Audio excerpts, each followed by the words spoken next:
ఇండియాలోనే #1 varicose veins hospital Avis vascular centre. నమస్తే రమగారు. నమస్తే జయ.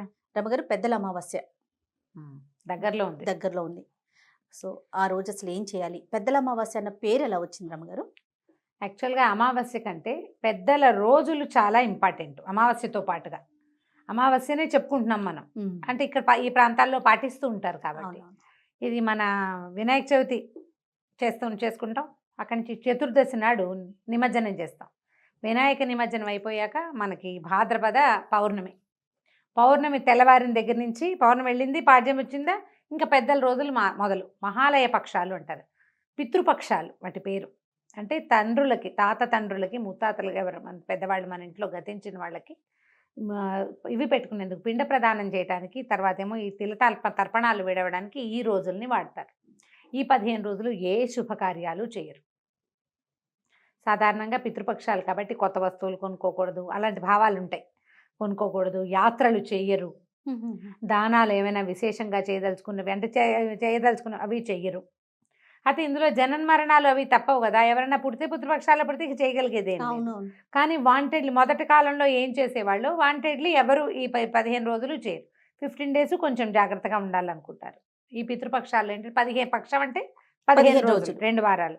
చతుర్దశి పౌర్ణమి నుంచి అమావాస్య వరకు ఉండే ఈ పితృపక్షాల్లో ఎవరెవరు వాళ్ళ ఇంట్లో గతించిన పెద్దవారి తాలూకు తిథులు, పాడ్యమి నాడిపోయిన వాళ్ళు ఉంటే సంవత్సరంలో వాళ్ళకి తద్దినం పెట్టలేకపోయారనుకో, అవునవును, వాళ్ళ ఒరిజినల్ తిథి నాడు పెట్టలేకపోతే ఈ రోజున పెట్టుకోవచ్చు. ఒకవేళ పెట్టగలిగినా కూడా మహాలయం పెడితే చాలా మంచిది, పితృదేవతలకి ముక్తి కలుగుతుంది అని భావిస్తారు. మహాలయంలో పెట్టడం. ఈ మహాలయము అంటే ఈ 15 రోజుల్లోనే ఎక్కడెక్కడ అతృప్తమైనటువంటి ఆత్మలు ఉన్నాయో వాటికి ఎక్కడైతే నీరు అందదో వాటికి అందుతాయి అన్నమాట. మన తాత తండ్రులకి కాకుండా మన వంశంలో పోయిన వాళ్ళకి కూడా అలా పెట్టిస్తారు. పాడ్యం నాడు మన తాతగారు నాయనమో ఎవరో పెద్దవాళ్ళు పోయారనుకో, ఆ రోజున వాళ్ళకి ఇది పెట్టడం పెడితే ఇది ప్లస్. అప్పుడు మామూలు రోజుల్లో చేయలేకపోతే ఇది ఒకటి, మామూలు రోజుల్లో చేయగలిగి కూడా పెడితే ఇంకా అధికస్తే అధికం ఫలం, పితృదేవతలకు మోక్షం లభిస్తుందని, తదనంతరం వంశాభివృద్ధి అవుతుందని చెప్తారు. ఇది పెద్దగా మనం డిస్కస్ చేసుకోవాల్సిన పండగ వ్యవహారము ఏం కాదు. కొంచెం అవగాహన కల్పించడమే. ఈ పితృపక్షాల్లో శుభకార్యాలు అవి చెయ్యరు, యాత్రలు చెయ్యరు, ప్రయాణాలు అవి పెట్టుకోరు. ఈ రోజులు అంత మంచివి కాదన్న భావన ఒకటి ఉంటుంది. కాకుంటే రమగారు, శుభకార్యాలు చేసినా చేయకపోయినా, పండుగల్ని చేసుకున్నా చేయకపోయినా, పితృదేవతలకి మాత్రం వారికి చేయాల్సిన అన్ని కార్యక్రమాలు తప్పకుండా చేయాలి అనేది మనం ఎక్కువగా వింటూ ఉంటాం కదండి. అవును, అది చేస్తేనే మనకి తర్వాత వంశాభివృద్ధి అని, ఇంట్లో ఉన్న పిల్లలు అనారోగ్యాలు పాలవకుండా ఉంటారని, పిల్లల వివాహాలు అవుతాయని, ఇతరత్ర అంటే అకాల మృత్యువులు అలాంటివి ఏమైనా చెప్పలేకపోతాం కదా. చిన్న వయసులో అపమృత్యు దోషాలు అవి తొలగిపోతాయని మొదటి ఒక సంవత్సరం చేస్తాం, కానీ ఆ తర్వాత కొంచెం సాధారణంగా కొంతమంది చేయటం అంత తక్కువ. కొన్ని కమ్యూనిటీస్ లో ప్రతి సంవత్సరము తద్దినం పెట్టేది ప్రదానం చేసేది ఉంటుంది, కొన్ని కమ్యూనిటీస్ లో ఉండదు. అందుకని ఏం చేస్తారు, పెద్దలకు పెట్టుకునేందుకు సంక్రాంతి పండగకు ఒకసారి పెట్టుకుంటాము. కొంతమంది దీపావళి అప్పుడు పెట్టేవాళ్ళు కొంతమంది కనిపిస్తారు. ఈ మహాలయ పక్షాల్లో పెట్టుకోవచ్చు. తిథి తెలియని వారు ఉన్నారను, ఇప్పుడు తిథులు జ్ఞాపకం పెట్టుకుని చేసుకునే విధానం ఉన్న వాళ్ళు వాళ్ళ దారిని వాళ్ళు చేసుకుంటారు. ఓకే అండి. ఆ కమ్యూనిటీస్ వాళ్ళు వాళ్ళ దారిని వాళ్ళు ఆ రోజున తిథి నాడు తదినం పెట్టుకుంటారు, చేసేసుకుంటారు. పెద్దలకి పెట్టుకుంటారు. తర్వాత ఈ తిథి నాడు మహాలయంలో వచ్చే తిథి నాడు కూడా వాళ్ళంతటి వాళ్ళు చేసేసుకుంటారు. వాళ్ళకి చెప్పేదేం లేదు. కానీ మన తల్లి తండ్రి తాత వాళ్ళు ఏ రోజున పోయారో మనకి తెలియనప్పుడు పెద్దల అమావాస్య రోజున వాళ్ళ కోసం పిండ ప్రదానం చేయించవచ్చు. ప్రధానంగా ఏం చేస్తారు అమ్మగారు? పిండ ప్రదానం చేయటం అంటే బ్రాహ్మణులు చేసే క్రియ పెద్దవాళ్ళ కోసం పెడతారు. ఇళ్లలో పెట్టుకునేటప్పుడు ఏం చేస్తారంటే 2 ఆకులు వేసి అన్ని పదార్థాలు వండి చక్కగా పప్పు, కూర, పులుసు, పచ్చడి, 2 పదార్థాలు లేదా 2 కూరలు 2 పచ్చళ్ళు కాకుండా 4 కూరలు 4 పచ్చళ్ళు కూడా వండుతారు. కొన్ని ప్రాంతాలని బట్టి కలగూర వండుతారు, కొన్ని చోట్ల స్వీట్లు, పాయసము, తర్వాత పులిహోర, అంటే అన్ని రకాల పదార్థాలని నివేదనలాగా పెడతారు. అయితే ఈ పెద్దవాళ్ళ పేరు చెప్పుకుని వాళ్ళ పేరుతోటి బట్టలు పెట్టుకోవటము, ఎవరికైనా బట్టలు ఆ బట్టలను ఇచ్చేస్తారు. వీటినేమో చాకళ్ళకి ఇచ్చే ఆ పద్ధతి ఉంటుంది. ఎవరికో ఇంటికి పనిచేసే వాళ్ళకి ఇచ్చేవాళ్ళు కొంతమంది వాళ్ళ విధానాన్ని బట్టి పెట్టుకుంటారు. ఇది ఇంట్లో మనకి లేకపోయినా కూడా చేసి, ఇప్పుడు మనకు ఒక అనుమానం ఉంది, ఇది సాధారణంగా అందరూ ఎవరి పద్ధతి ప్రకారం వాళ్ళు చేసుకుంటారు.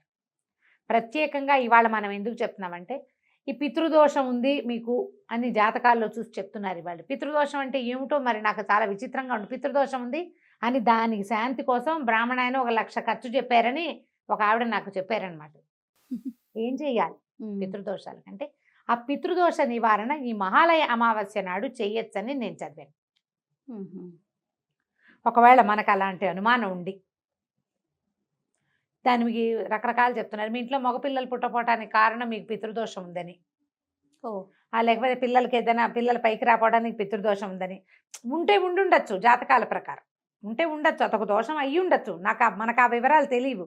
కాకపోతే ఏదైనా చెయ్యాలని భావిస్తారు కదా, ఆ చెయ్యాలని భావించే వాళ్ళు కనుక ఈ మహాలయ పక్షం రోజున మన తాత, తండ్రి, ముత్తాత గారు వాళ్ళ పేర్లు మనకు పేర్లు కనుక తెలిస్తే వాళ్ళ పేరు మీద ముత్తాత వరకు మనం పెట్టచ్చు. ముగ్గురు 3 ఆకులు వేసి ముగ్గురికి చక్కగా భోజనం ముగ్గురు పేరుతోటి ఏదైనా అన్నదానం చేయటం కానీ, వస్త్రదానం చేయటం కానీ, ఒక వస్తువుని దానం చేయటం కానీ, ఎవరన్నా ఒక బ్రాహ్మణాన్ని పిలిచి వాళ్ళు నేను పెట్టుకుంటానండి మా తాతకి మా నాన్నకి అని చెప్పుకుని దగ్గర కూర్చోబెట్టుకుని వాళ్ళతోటి చేయించుకోవచ్చు. చేయిస్తే ఈ పితృదోషం ఉందేమోనన్న అనుమానం ఉన్నా, ఏమైనా తాత నాన్నల శాపాలు తగిలి పిల్లలు పైకి రావట్లేదని మీకు భయంగా ఉన్నా, ఆ భయం ఇప్పుడు నేను మీలో కొత్త భయాన్ని రేకెత్తించట్లా, లేదండి మీకు డౌట్ ఉంటే ఈ పని చేయొచ్చు. అవునవును, ఆల్రెడీ ఇలాంటి అనుమానాలు చాలా ఉంటాయి మనకు ఓ మెసేజ్లు వస్తూ ఉంటాయి కదా, చాలా మంది అడుగుతూ ఉంటారు. అలాంటిది ఉంటే కనుక ఈ పెద్దల 15 రోజుల్లో మొదటి 15 రోజు 14 రోజులు తిథుల ప్రకారం చేసుకునేది, ఆఖరి రోజున అందరూ చేసుకోవచ్చు.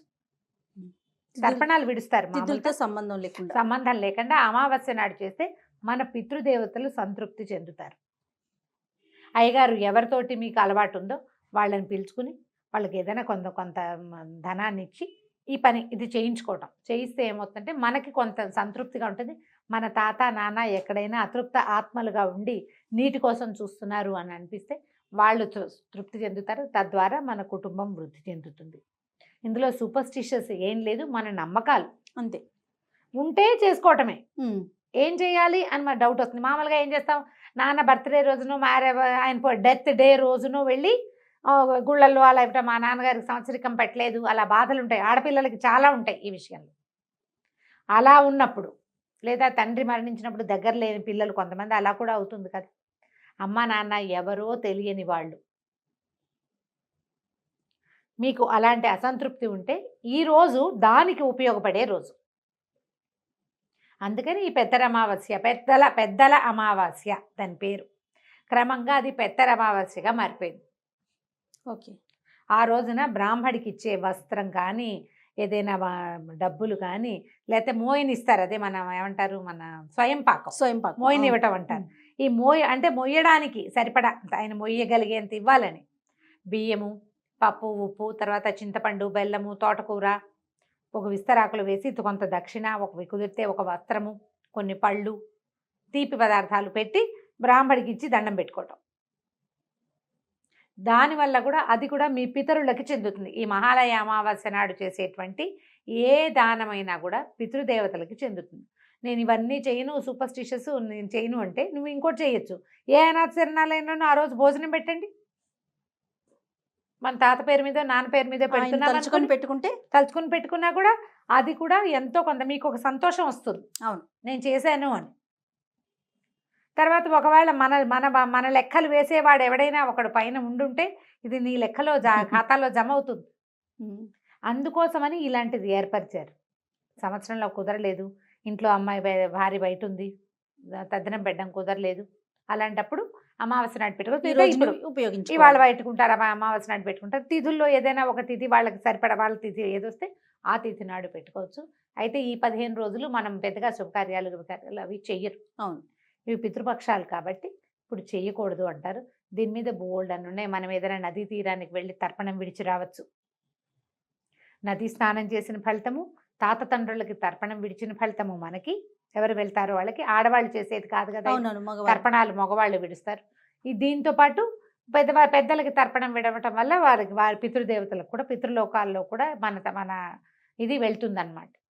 ఇలా మొదటి నుంచి చేసే పద్ధతే ఇది. ఏటా ఒకసారి కొత్తగా చెప్తుంటాం. ఇప్పుడు కొత్తగా వినేవాళ్ళకి ఇది ఒక కొత్త సంగతి అన్నమాట. ఇలా చేయొచ్చు. దేవాలయంలో పూజ చేయించుకోవచ్చు. దేవాలయంలో ఏదైనా అక్కడ ఉంటారు అర్చక స్వామి, వాళ్ళకు కూడా మోహిని ఇవ్వచ్చు. మీరు ఏది అవకాశం ఉంటే అది ఈ రోజున చేసుకోవచ్చు. మనకి 10వ తారీఖు నుంచి మొదలుపెట్టి సెప్టెంబర్ 10 నుంచి సెప్టెంబర్ 25 వరకు మహాలయ పక్షాలు లేదా పితృపక్షాలు.